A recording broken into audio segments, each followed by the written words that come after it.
제가 그 일하는 현장에 보면 저보다 나이 많은 경우가 별로 없어요. 같이 일하는 사람들 중에 저보다 나이 많은 사람들이 거의 없습니다. 제가 거의 최고 연장자예요. 어떤 때는 이제 그 일하는 사람, 처음 보는 사람이 오면 외모가 저보다 훨씬 나이가 많이 먹어 보여요. 그런데 저는 속으로 생각하죠. 아마 나보다 어릴 거야. 그리고 물어보면 저보다 어려요. 거의 다 그래요. 그런데 저보다 그 연장자인 분이 있습니다. 저보다 3살이 많으신 분인데 저희 집 근처에 살아서 예전부터 가끔가다 저를 불러주셔요. 그러면은 그분하고 가서 일을 그렇게 했던 기억이 있어요. 그리고 근래에도 그분한테 갑자기 좀 연락이 와서 몇 번 가게 됐습니다. 요즘에 이제 뭐 계엄이 있으면서 갑자기 일이 확 줄어들었어요. 지금 경기가 너무 안 좋고 상황이 너무 안 좋잖아요. 그래서 저희도 피부로 지금 이렇게 막 느끼고 있는 중이거든요. 그러다 보니 일이 없으니까 이제 놀아야 되는데 그분이 또 가끔가다 연락을 해주셔서 가끔가다 그분하고 같이 일을 하는 경우들이 있죠. 근데 그분하고 이제 같이 이제 대화를 이렇게 많이 하는데 하다가 갑자기 그런 얘기를 하시는 거예요. 박정희 대통령 때가 살기 좋았다 이런 얘기를 하셔요. 근데 그분도 사실 그렇게 저보다 연배가 많지 않잖아요. 3살 많으신데. 그분도 학생 때 아마 대통령이 그 박정희 대통령이었을 텐데 뭘 알아서 그렇게 얘기하실까? 보면 그때 어른들이 아마 그렇게 이야기하지 않았을까? 저는 박정희 대통령이 죽었을 때가 사고로 죽었을 때가 제가 중학생 때였어요. 중학생 때였는데 그때 하여튼간 이렇게 모여서 그런 이야기를 하잖아요. 그러면 이제 친구들이 뭐라 그러냐면 이런 얘기를 해요. 야, 대통령이라고 하면 안 돼. 대통령 각하라고 불러야 돼. 그렇게 안 하면 큰일 나. 잡혀가. 그래서 그때 우리끼리 얘기하는데도 대통령 각하 그랬던.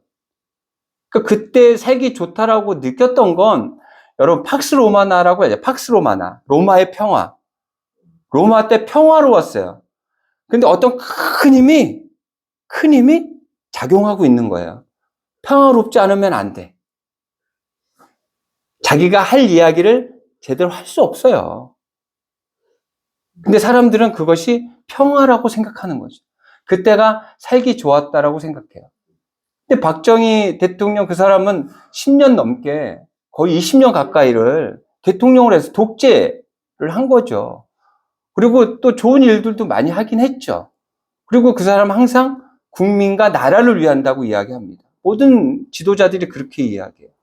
근데 10몇 년 동안 독재를 하면서 나라와 국민들만을 위해서 그 자리를 그렇게 지켰을까요?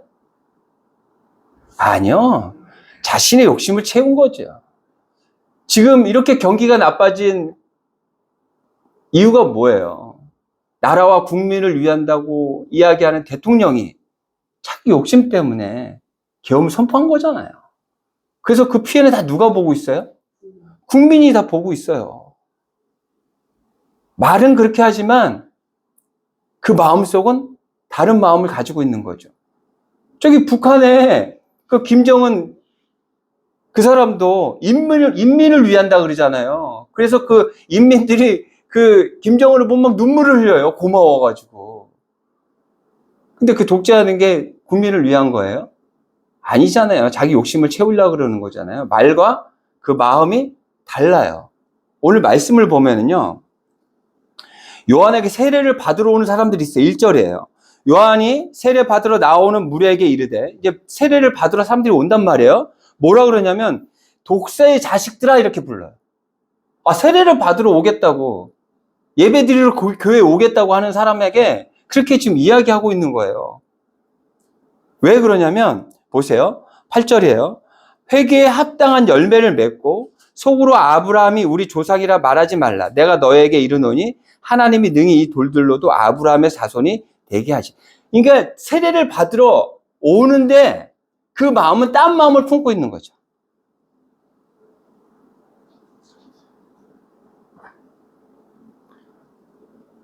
세례는 물에 들어가면 사람이 죽잖아요. 제 이전의 모습은 죽었습니다. 그리고 다시 살겠습니다. 예전과 다른 모습으로 살겠습니다 하는 그런 각오가 있어야 되는 거예요. 그냥 물에 들어갔다 나온다 그런 요식행위에 지나지 않아요. 그런 마음이 없으면 안 돼요. 그리고 그 염색약에 천이 들어가면 어떻게 됩니까? 천이 염색이 되잖아요. 색깔이 달라지잖아요. 하나님이라는 그 물, 그곳에 우리가 예수 그리스도의 그 물에 우리가 풍덩 빠지면 예수 그리스도의 성품을 우리가 닮아야 하는 거예요. 그런데 지금 세례 받고자 해서 나오는 사람들의 모습, 그 마음에 다른 마음들이 있다라고 그래요.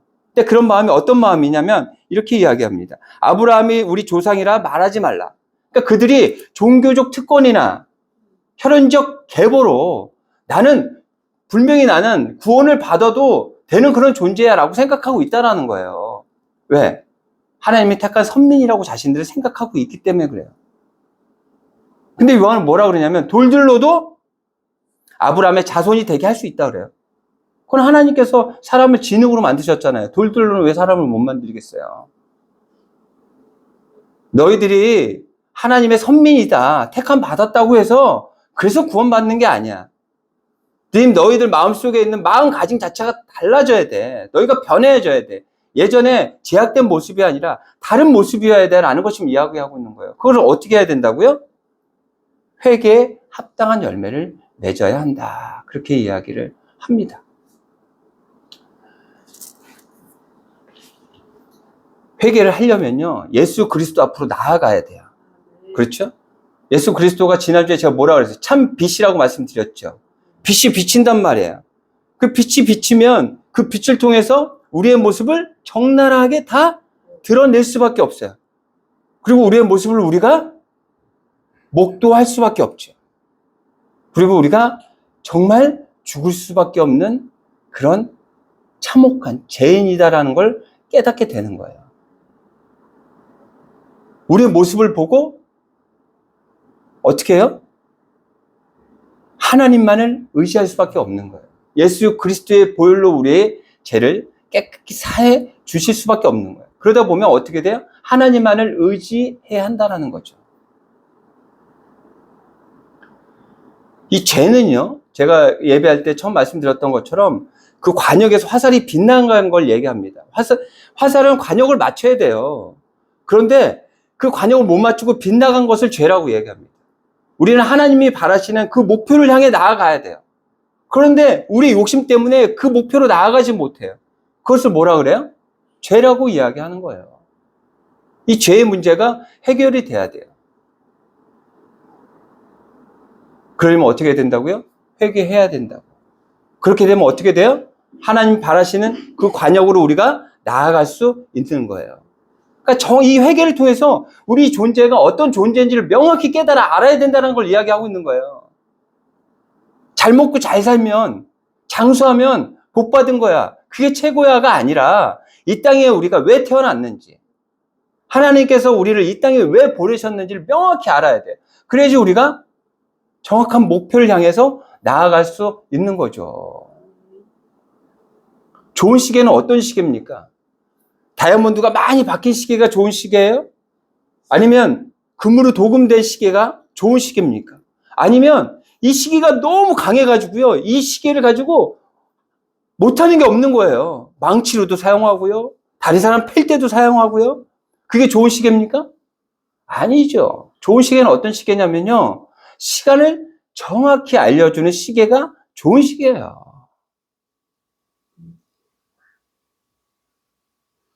우리가 왜 회개해야 되냐면 우리가 어떤 존재인지를 깨달아 알아야 돼요. 그래야 하나님이 바라시는 그 목표를 향해서 우리가 꼭 살아야 되는 그 사명을 가지고 나아갈 수 있다는 거예요. 그렇기 때문에 회개하라고 지금 요한은 이야기하고 있어요. 제가 좀 전에 말씀드렸던 저보다 연배이신 그 실장님하고 이번 주에도 한번 일을 했습니다. 그 친구예요. 그분보다 한 살이 많대요. 그 친구분하고 저하고 셋이서 같이 일을 했습니다. 그래서 이제 밥을 먹으러 이렇게 가는데, 가다가 이제 어떤 얘기가 나왔냐면, 같이 이제 간혹 가다가 일하는 친구 중에 젊은 친구가 하나 있어요. 근데 이 친구가 여호와 증인입니다. 그 여호와 증인이 저희 일하는 사람들 중에 좀 있어요. 간혹 가다 이렇게 봐요. 근데 여호와 증인이라고 해서 종교에 대한 이야기를 이제 하기 시작합니다. 뭐 이런저런 얘기를 합니다. 저는 이제 듣고만 이렇게 갔죠. 둘이 이제 친구니까 뭐 얘기했는데, 뭐 누구 따라서 자기 뭐 천주교 뭐 성당에 가서 미사도 드려봤다, 뭐 어디도 가봤다, 뭐 절에도 가봤다, 뭐 이런 얘기를 서로 뭐 얘기하면서 예배를 드리며 눈물을 흘리는 곳은 기독교밖에 없는 것 같다 이렇게 얘기를 해요. 그래서 그 이야기의 어떤 그 뉘앙스는 아마 이런 것 같아요. 약간 좀 이렇게 기독교가 좀 광적이지 않냐. 좀 약간 그런 느낌의 이야기인 것 같아요. 이제 그렇게 볼 수 있죠. 우리 기독교는 좀 뜨겁게 통성으로 기도하고 할 때 눈물도 흘리고, 막 개성도 지르시고, 막 그렇게 하시는 분들이 있잖아요. 그게 이제 은혜 때문에 이제 그런 건데, 그런 부분들을 그분들은 잘 이해 못 하는 거죠. 그래서 그렇게 얘기하는 것 같아요. 저는 그 얘기를 들으면서 어떤 생각이 들었냐면, 예배를 들으면서 눈물을 흘려요, 진짜. 감동받습니다. 그렇죠? 하나님 말씀을 통해서 감동받아요. 내 삶이 왜 그랬지? 그러면서 결단합니다. 내가 좀 바꿔야겠어. 그렇게 결단해요. 그리고 예배 드려요. 그런데 정작 삶의 모습은 안 바뀌어. 제가 그 일을 하잖아요. 일을 하면 이제 특히 이제 우리 권사님처럼 사시는 집, 예전에 우리 권사님 집도 이게 그 사시면서 했잖아요. 사람이 사는 곳에 가서 일을 하는 경우가 간혹가다 있습니다. 그렇죠? 간혹가다 이제 그렇게 일을 하는데 그 일을 하다 보면 이제 그 먼지들이 많이 나니까 현관문을 열어놓고 일할 때가 많이 있어요. 그러면 아는 지인들이 오거나 그 근처 아파트에 사시는 그 이웃들이 이렇게 보러 놀러 옵니다. 인테리어 한다 그러니 어떻게 하는지 와서 이렇게 봐요. 와서 이렇게 보는데 보고 필름을 잘 모릅니다. 도배는 사람들이 알아요. 도배를 해놓으면 아 그런가 보다 하고 이제 가는데 이 필름은 사람들이 잘 몰라요. 그러다 보니까 필름을 붙여놓으면 자기 집하고 너무 다른 거예요. 그러니까 자기 집도 하고 싶다는 생각이 드는 거죠. 그래서 제 전화번호를 받아가든지 제 명함을 받아갑니다. 그래서 뭐라 그러냐면 제가 꼭 연락드릴 테니 저희 집도 해주세요 이렇게 얘기를 해요. 그런 사람이 한두 명 아닙니다. 진짜 굉장히 많습니다. 저는 벌써 부자가 돼 있었어야 돼요. 그런데 그런 분들이 연락이 없어요. 연락이 없어요. 왜 그런지 아세요? 와서 보니까 너무 좋아요. 근데 막상 집에 가서 상황을 보고 살고 있는데 필름을 인테리어를 할 생각을 하니 엄두가 안 나는 거죠. 거기에다가 또 생각하지 않은 돈이 또 많이 들어가야 돼요. 그러다 보니 가서 봤을 때는 하고 싶어요. 근데 집에 돌아가니까 엄두가 나지 않는 거죠. 우리 권사님 댁 할 때도요. 그 옆집 아저씨가 저한테 연락한다 그랬어요. 네, 연락한다. 제 번호 받아갔어요. 지금 몇 년 지났는데 연락 없습니다. 연락이 없어요. 좀 벌써 그분들 받아간 분들이 정말 한두 명이 아니에요. 정말 많아요. 그분들한테 연락 닿았으면 저 벌써 부자 됐어야 돼요. 우리가 이렇게 예배 드리면 눈물을 흘리고 그 말씀이 맞지, 결단하지. 그런데 그 말씀을 가지고 그 결단을 가지고 세상을 나아가잖아요. 그럼 세상에 그 현실에 닥쳐오는 그 상황들이 작지 않습니다. 그 말씀을 잊지 말아야 되는데 꼭 붙들어야 되는데 그 현실 그 파도 앞에 그 결단했던 그 기억들을 잊어버리는 거예요. 삶이 변화되지 않아요. 그래서 이 회개가 중요한 거예요. 회심은 우리가 회개하고 달라요. 회심은 한 번에 이루어져요. 하나님을 몰랐던 사람이 하나님을 알게 되고 예전의 삶이 아니라 제가 이제 하나님의 자녀로 살겠습니다 라고 회심은 한 번에 이루어져요. 그거는 하나님께서 하셔요. 이 회개는 계속해서 이루어져야 될 일들이에요. 왜? 우리는 죄성이 너무 커요. 우리는 죄 안 짓는 것보다 죄 짓기가 더 편한 존재예요. 그러다 보니 죄를 안 지울 수가 없어요. 그래서 우리는 때마다, 곳마다 회개해야 돼요.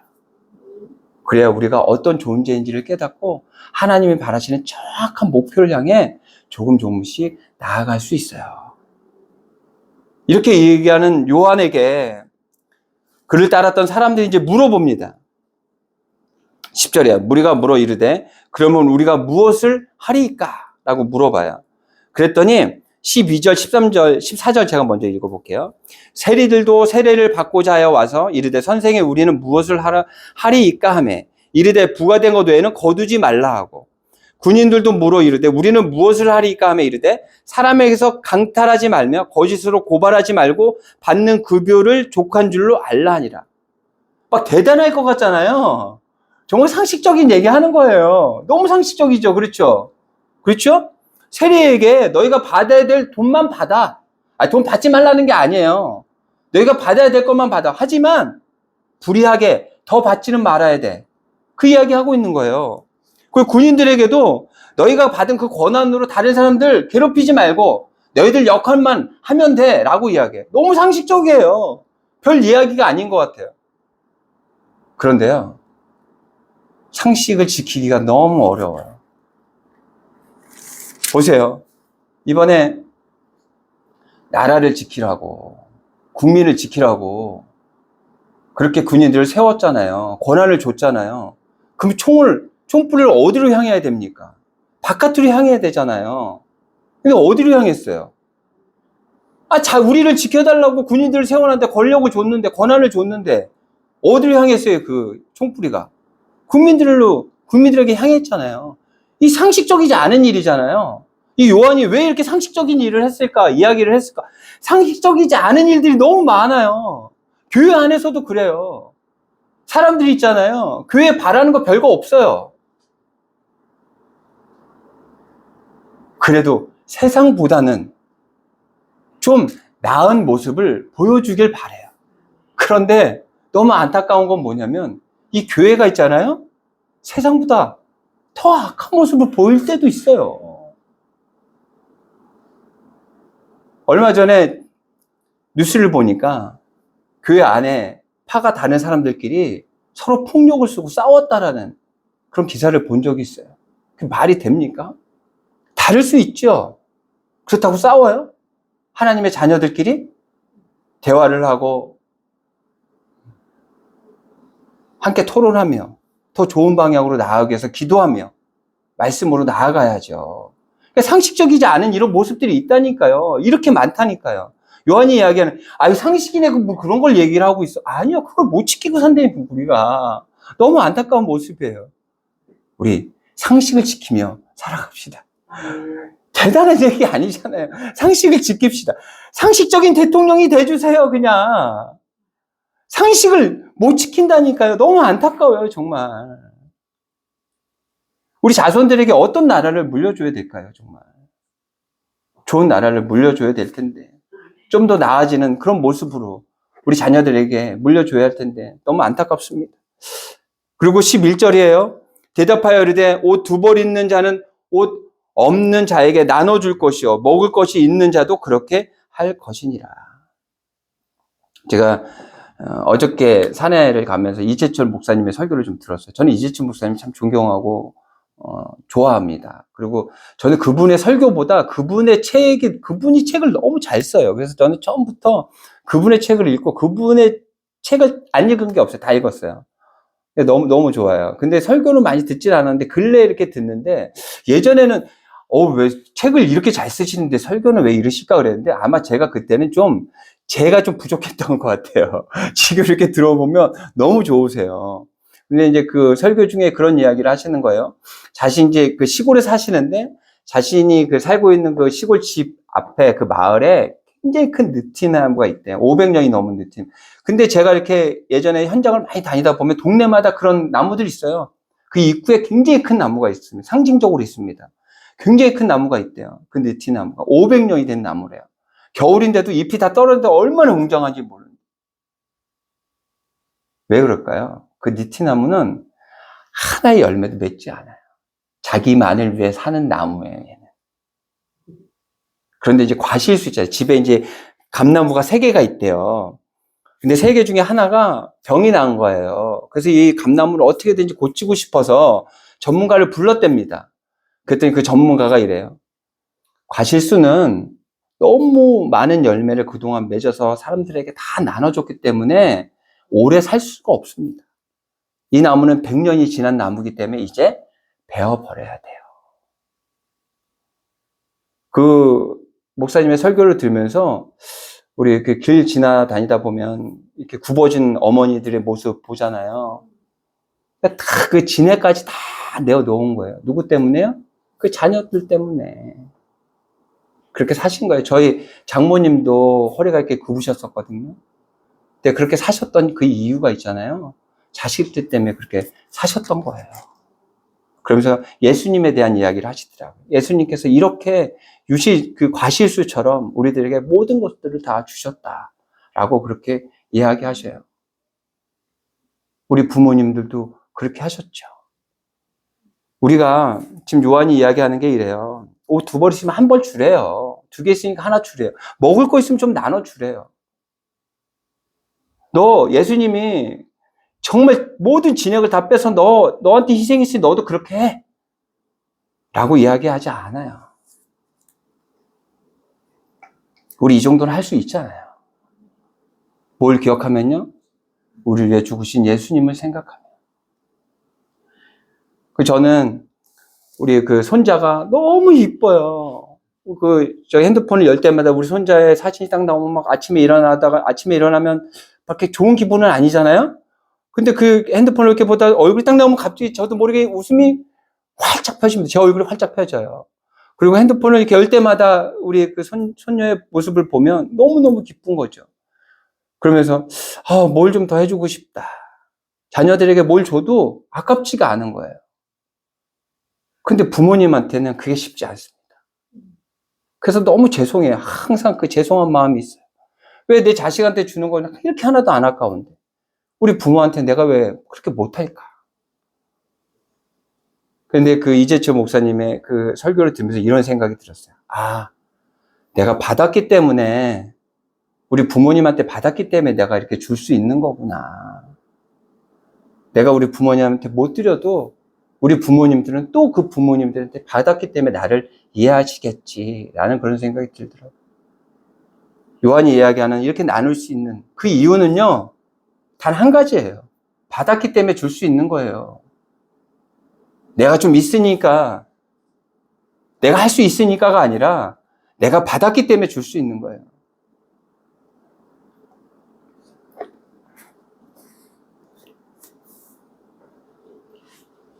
우리들도 그렇게 나누며 하나님께서 바라시는 삶을 살아내는 우리가 되었으면 좋겠습니다. 그리고 또 우리 교회가 되었으면 좋겠어요. 이제 이런 모습을 보고요, 사람들이 뭐라 그러냐면 이렇게 이야기합니다. 15절에 백성들이 바라고 기다림으로 모든 사람들이 요한을 혹 그리스도신가 심중에 생각하니. 요즘 같으면 진짜 막 이렇게 앞에 나서기 좋아하고 막 이런 분들이 있으시잖아요. 목사인데도 사람들 막 이끌고 막 정치에 막 뛰어들어가지고 이상한 행동들을 하시는 그런 분들이 있잖아요. 만약 그 사람들에게 이렇게 그럼 내가 그리스도야 라고 아마 그렇게 얘기할 것 같아요, 그 사람들은. 근데 요한은 그렇게 얘기하지 않습니다. 아니야, 나 그리스도 아니야. 나 다음으로 진짜 그리스도가 오실 거야 라고 하면서 이렇게 얘기합니다. 16절입니다. 요한이 모든 사람에게 대답하여 이르되 나는 물론 너에게 세례를 베풀거냐 나보다 능력이 많으시니가 오시나니 나는 그의 신발끈을 풀기도 감당하지 못하겠노라. 그는 성령과 불로 너에게 세례를 베푸실 것이요. 17절이에요. 손에 키를 들고 자기의 타작 마당을 정하게 하사 알곡은 모아 곡관에 들이고 쭉정이는 꺼지지 않는 불에 태우시리라. 이 마지막 절이 너무 좀 충격적이지 않아요? 사랑이 많으신 우리 예수님께서 키를 드신대요. 그래서 알곡과 쭉정이를 고르신대요. 쭉정이는 어떻게 한다고요? 태워버린대요. 뭐 되고 싶으세요? 알곡. 한번 불사르고 싶으세요? 알곡이 돼야죠. 우리가 알곡이. 그러면 알곡이 어떻게 하면 될까? 회개해야 된다니까요.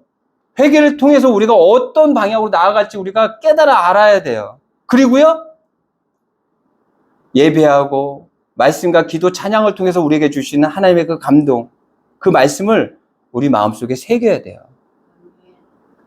그리고 우리에게 주신 그 말씀을 새긴 그 말씀들 삶 안에서 우리가 살아내야 돼요. 제 아내는요, 장점이 많은 아내입니다. 저는 제가 제 인생에서 많은 선택을 했지만 가장 잘한 선택은 제 아내를 선택한 게 아닐까. 우리 집사님도 그게 맞다라고 이야기해요. 제가 왜 이런 이야기를 하냐면 제가 저를 좋아하는 여자들이 많았기 때문에 제가 선택을 했었어야 돼요. 선택을 했어야 되는데 저는 이제 제 아내를 선택을 한 거죠. 근데 그 선택이 저는 최고의 선택이라고 생각을 해요. 장점이 아주 많은 그럴 아내예요. 제가 우리 아들이, 큰아들이 중학생, 우리 작은아들이 초등학생, 얼마나 그때 돈도 많이 들어가고 중요할 때입니까? 제가 사업을 하는데 사업이 그렇게 안 되는 것도 아니고 그냥 돼요. 이럭저럭 되는데 재미가 없어요. 그러면서 갑자기 신학교에 가야겠다라는 그런 결단을 하게 되고 아내한테 얘기합니다. 아내에게 얘기하면 그런 시점에서 얘기하면 아마 그 듣는 부인들이 아마 그렇게 미쳤어? 아마 그렇게 얘기하지 않을까요? 근데 저희 아내는 가라 그래요. 다시 한번 생각해 보자도 없어요. 그래 여보, 결정했으면 결정한 대로 해요. 이렇게 얘기하더라고요. 그래서 저 갔어요. 그리고 이제 신학교를 나왔죠. 그리고 이제 대학원을 가고 싶은 거예요. 대학원을 얘기했더니 그때도 흔쾌하게 허락을 해줬어요. 그래서 제가 이 자리에 있는 거죠. 이렇게 정말 장점이 많은 그런 아내입니다. 그런데 단점도 있어요. 단점 중에 하나가 뭐냐면 쓰레기를 버리지는 않습니다. 쓰레기를 쌓아놓습니다. 막 던져놓습니다. 그럼 저는 집에서 막 쓰레기를 주워다가 저는 보이는 대로 버리죠. 그것을 제가 뭐 고쳐보려고 얼마나 애쓰는지 몰라요. 얼마나 닥달하고 제가 막 싫은 소리하고 절대 안 고쳐집니다. 절대 안 고쳐져요. 지금도 그 휴지들이 여기저기 떨어져 있으면 제가 버리고요. 싱크대에 또 이렇게 이런 쓰레기들이 이렇게 있으면 제가 또 모아서 버립니다. 그거는 이제 문제가 안 됩니다. 근데 또 하나의 또 단점이 있어요. 뭐냐면 음식을 무조건 냉장고에 다 갖다 넣습니다. 갖다 넣는 거 좋아요. 아끼는 거 좋죠. 그러면 갖다 넣었으면 뭐가 들어있는지를 기억해야 돼요. 그래서 그것을 하나하나 빼서 먹어야 돼요. 저는 약간 그런 게 있어요. 저는 냉장고에 뭐가 있지 확인을 합니다. 그래서 과일 같은 것들이 있으면 그거 먹어야 되는데 먹기 싫어도 시간이 지나면 상하잖아요. 그러니까 책임감을 가지고 먹어요. 하지만 저희 아내는 일단 냉장고 안에 들어가면 잊어버려요. 그 안에 뭐가 들었는지 아예 잊어버려요. 그리고 그것을 언제 하냐면 간혹 가다가 전체적인 청소를 합니다. 그럼 뭐라 그러냐면 이게 있었네. 근데 그때는 늦었어요. 이제는 버려야 돼요. 왜 그러냐면 냉동실도 시간이 지나요. 그렇기 때문에 음식이 상해요. 제가 뭘 말씀드리고 싶으냐면 아껴서 넣는 거 좋아요. 넣는 걸 기억해야 돼. 그래서 그거를 하나씩 빼 먹어야 돼요. 그렇지 않으면 냉동실에 넣어도 상해요. 하나님의 말씀을 받아야 우리가 매주 하나님을 예배하고 또 기도하고 찬양하고 그래서 하나님께서 우리에게 하나님의 말씀을 새겨주신단 말이에요. 그걸로 끝나서는 안 된다니까요. 그 말씀이 있잖아요. 우리 마음속에 그냥 썩어요. 그걸 끝이에요.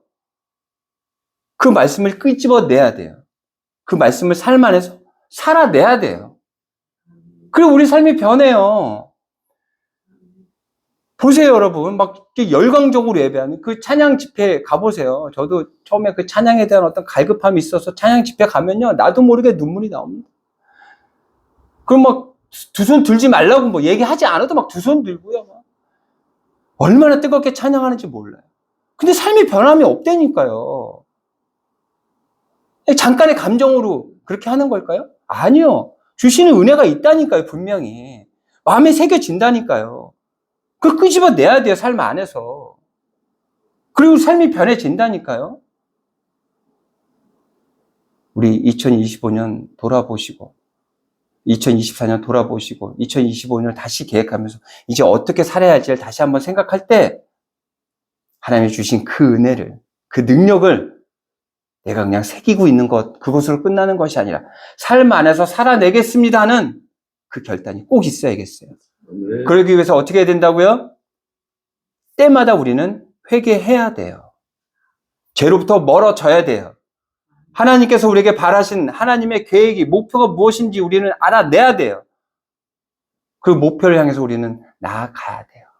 그렇게 나아가는 여러분, 우리 다세움 교회가 되시기를 바랍니다. 네.